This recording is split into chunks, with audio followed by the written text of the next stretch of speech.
Bonjour à tous, alors aujourd'hui je vous propose l'exercice 3 du brevet 2019 de septembre, le sujet de rattrapage, exercice intéressant sur les lectures graphiques. Donc on va étudier les productions de dioxyde de carbone, donc de CO2 qui contribuent au réchauffement. Vous avez la courbe, donc on est parti, première question, donc déterminer graphiquement la concentration de CO2 en 95 puis en 2005.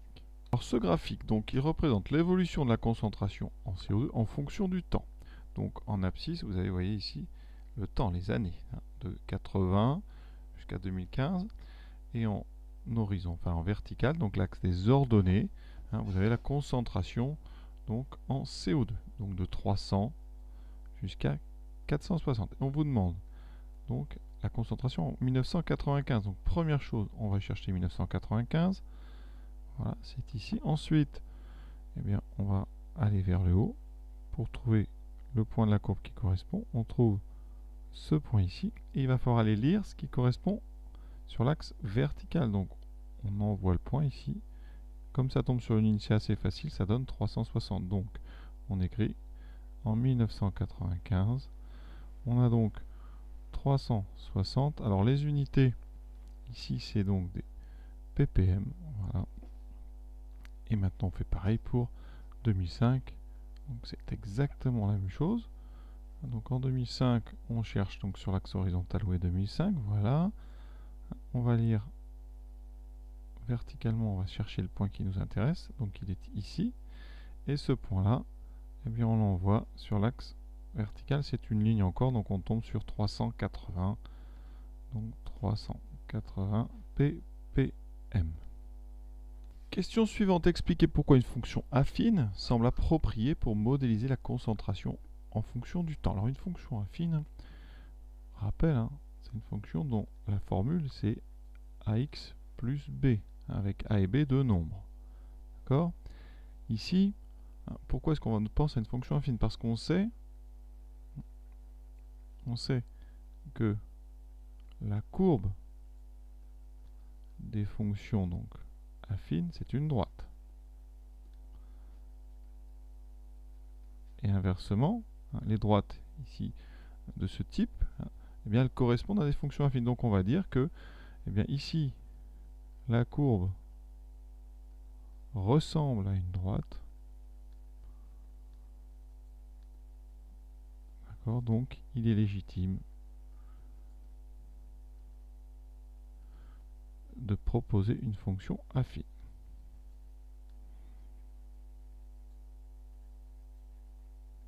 On ne va pas en dire plus. Dès que quelque chose a une forme allongée comme ça, eh bien, on va penser à essayer de trouver une fonction donc, du type ax plus b.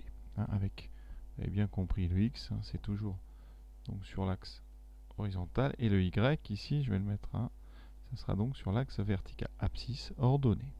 Question suivante. Donc là, on a Arnold et Billy, donc quelqu'un s'est fait plaisir dans les prénoms, qui proposent chacun une expression pour la fonction g. Donc Arnold propose 2x moins 300 moins 3630 et Billy 2x moins 2000. Alors, laquelle des deux formules va le mieux s'adapter? Alors on va utiliser, on sait qu'en 95, donc on a dit, en 1995, on a 360 ppm.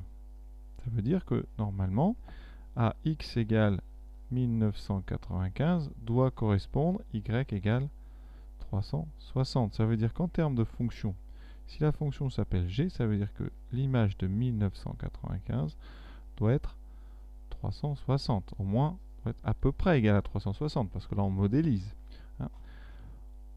En 2005, on a 380 ppm. Donc de même, l'image de 2005 doit être à peu près égale à 380. Et donc on va tester ces deux valeurs avec les deux expressions et on va voir laquelle des deux s'approche le mieux. Donc on essaye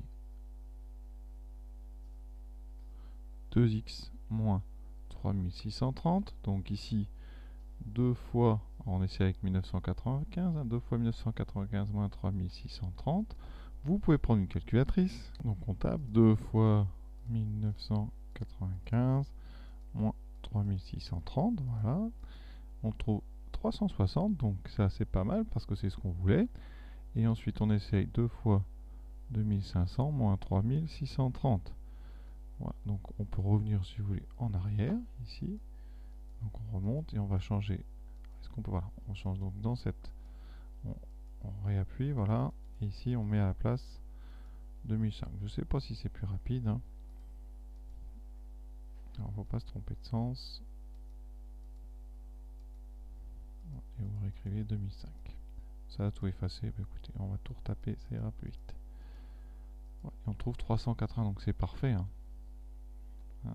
Ici, la première proposition donne les bonnes valeurs, donc c'est celle-là qu'on va prendre. Alors on peut maintenant, pour montrer que l'autre ne marche pas, on essaye 2x moins 2000.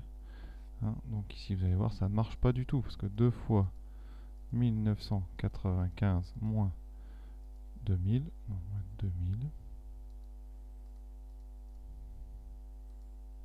Pas mis 2000, mais ça tape 200. Vous voyez que ça donne 1990. Donc 2 fois 1995 moins 2000, ça donne 1990, ça ne va pas.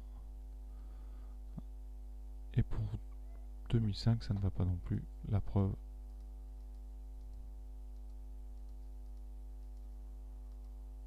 Oui, ça donnera 2010. Hein. Donc, c'est vraiment la formule 2x moins 3630 qui donne exactement, hein, un modèle. Ça peut être à peu près égal. Ici, c'est encore mieux. Pour les deux valeurs, ça donnera exactement la bonne chose. Ici, celle qu'on avait lue en tout cas sur le graphique. Alors, comme au milieu, c'est pas exactement droit, vous voyez, c'est pas une droite ici, ça donnera des valeurs approchées, assez proches, parce que la courbe est vraiment ici entre les 2 points. C'est une courbe qui est quand même très plate. Hein. Donc, c'est vraiment notre approximation, notre modélisation d'une droite, elle est pas mal du tout. Question suivante. En utilisant la fonction que vous avez choisie, donc ici j'ai choisi la première, indiquez l'année pour laquelle la valeur de 450 est atteinte. Donc, on doit résoudre. Alors, notre fonction, donc c'est 2x moins 3630, et on veut savoir quand est-ce qu'on obtient ici 450. Donc c'est une équation du premier degré. D'accord? Donc pour résoudre une équation du premier degré, alors on la présente comme ceci, et on va essayer à la fin d'avoir x égale. Donc je vais me débarrasser d'abord du moins 3630 en ajoutant des deux côtés 3630. Ça va donner 2x égale 450 plus 3630. Donc ici, vous aviez moins 3630 à gauche, et bien on retrouve un plus 3630 à droite. On a donc procédé par addition. Ensuite, on a un 2 devant le x ici, mais il est en multiplication. Je vais donc procéder par une division par 2. Donc x va être égal à... Alors, on calcule d'abord ça avec la calculatrice. Hein, on s'embête pas, au brevet, pas de risque. 450 plus 3630, vous obtenez 4080 que vous divisez par 2, et ça donnera 2040. On a divisé par 2 pour supprimer ce 2 qui est à gauche. La division par 2, on quand même, voilà, vous vérifiez, vous voyez, on trouve donc que c'est en 2040 qu'on aura atteint 450 ppm. Et comme la question doit donner une année, donc vous dites c'est en 2040. Toujours bien relire la question et faire une petite conclusion, quitte à l'encadrer, hein, pour la rendre comme ça très visible. Troisième question, là c'est un calcul de proportion, en tout cas de valeur à l'aide de proportion. On a donc 70 mégatonnes de CO2 par an. Donc 70 mégatonnes représente 15% de la quantité qu'on cherche. D'accord? On reprend donc 15% des émissions de carbone. Et vous, on vous demande la valeur approchée de la masse, justement.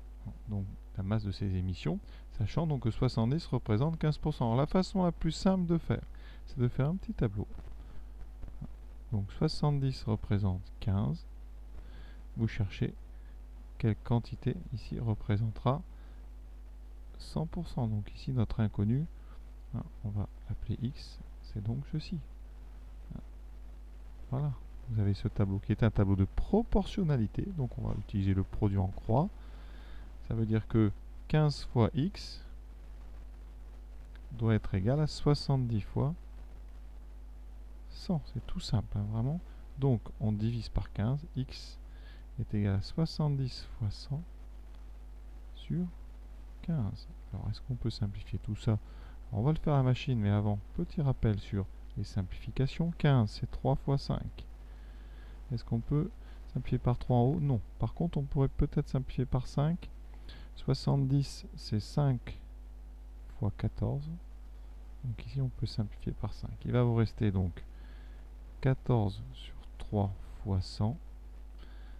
Alors 14 sur 3, 100 machines, on est à 12 sur 3, donc 4,66. Donc j'arrondis, on va le rapprocher, donc 4,66. Donc fois 100, ce qui nous donne 466 mégatonnes. Tout de suite la calculatrice pour voir si je n'ai pas fait de bêtises. Donc ici on fait 70 fois 100, on calcule ça,